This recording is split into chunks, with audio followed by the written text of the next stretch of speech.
মন্থৰা ৰাণীয়াই ক মন্থৰা আছে নেকি কিবা সমাচাৰ আই দেৱী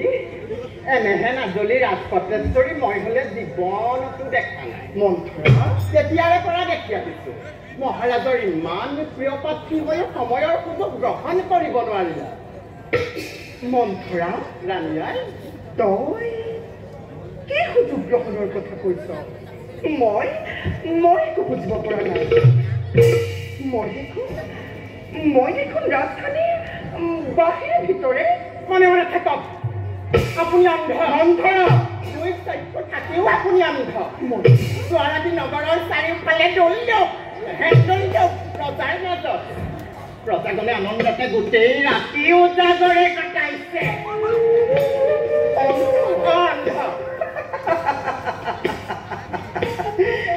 অন্ধ হোৱা বুলি মই কি ৰাজ প্ৰত্যেকবাৰেই হ'ব পাৰিলোহেঁতেনে আৰু মন্থৰা তই কিহৰ আনন্দৰ কথা কৈছ ক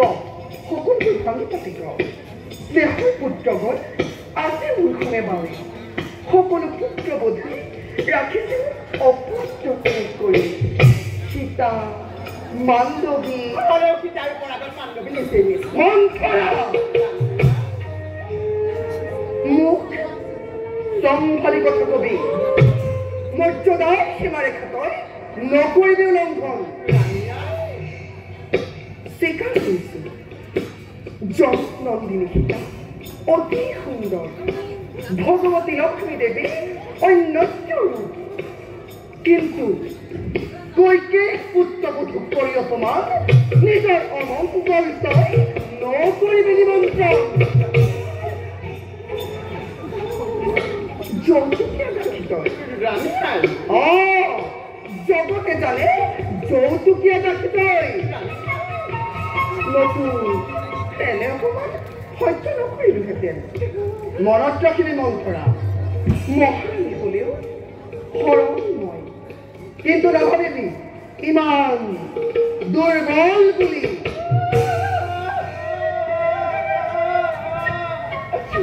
ৰাজধানীৰ কাৰুকাৰ্যবোৰ দেখিয়ে দুখ লাগিছে আপোনাৰ আৰু মোৰ সৰ্বনাশ হৈছে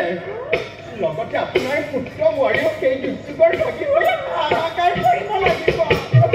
তাকে দেখি আজি মোৰ প্ৰাণে দৌৰিব লাগিছে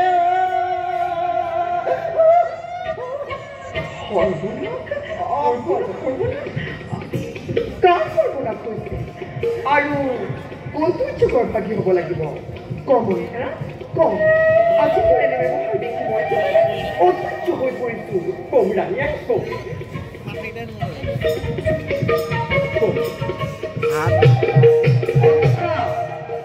আপুনি ৰাজপঞ্জেপুৰত সোমাই থাকোঁতেই সকলোৱে আপোনাক আঁতৰাই ঘৰত আৰু পত্ৰৰ আগমনলৈ নকৰি অপেক্ষা কৌশল্যাৰে মন্ত্ৰণাত বঞ্চিত কৰি ভৰতক অযোধ্যাৰ ৰাজসিংহাসনৰ পৰা কালিলৈ ৰাজ্যাভিষেক হ'ব চিৰাচন্দ্ৰ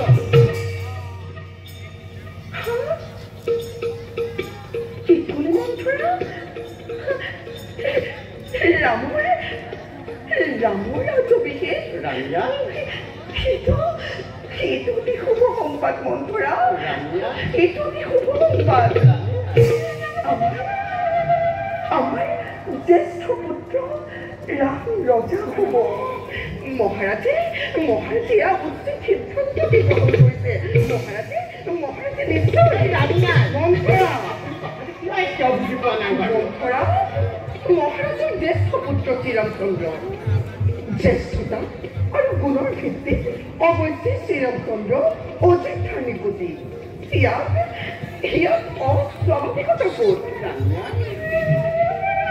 বাৰু মন্থৰা এনে যাওঁ ৰামৰ সমিতে কিন্তু আমাৰ জ্যেষ্ঠ পুত্ৰ ৰামক আশীৰ্বাদ কৰিবলৈ লাভ কৰিবি ৰাণীয়া পাহৰিছিলোৱেই তই মোক ইমান এটা শুভ সংবাদ দিলি তাৰ বাবে মইতো মোৰে ৰাজ অলংকাৰ কৰিছো প্ৰদান নালাগে মানে মোক সোণৰ অলংকাৰ ৰাসক ধৰি দিয়ে এইটো পাপ কৰিলোহে যৌতুকে দিলে পত্নীৰ অস্তেৰি হৈবি দেখিব তই আজি শুভ মুহূৰ্তত প্ৰলাপ বকিছ মন্থৰা কি প্ৰলাপ বকিছ ৰাম ৰাজা হলে ৰাজমাতা হব ৰাম ৰাজা হলে ৰাজমাতা হব কপিলা ৰাজৰাণী ৰাজৰাণী হব জন্মটো নন্দিনী সীতা অনানিয়াৰ ৰাম ৰাজা হলে ৰাজমাতা হব কপিলা ৰাজৰাণী হব জনক নন্দিনী সীতা মন্থৰা আজি মহাৰাজ সেয়ে আপোনাৰ ইমান সন্মান কিন্তু ভাবি চাওক ৰাণীয়াৰ মহাৰাজৰ অবৰ্তমানত আপোনাৰ অৱস্থা কি হ'ব পাৰে এবাৰ ভালদৰে ভাবি চাওক ৰাণীয়াৰ এবাৰ ভালদৰে ভাবি চাওক তেতিয়া বাৰু পত্নীক কৌশল্যাই ৰাখি নহ'বনে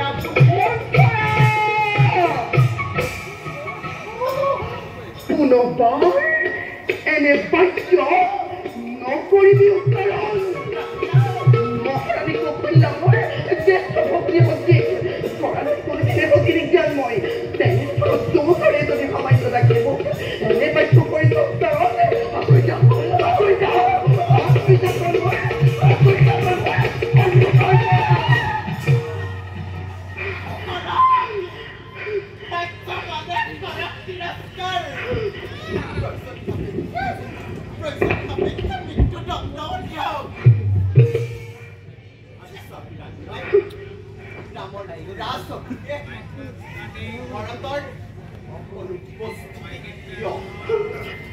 আপোনাৰ আজন্মৰ প্ৰেম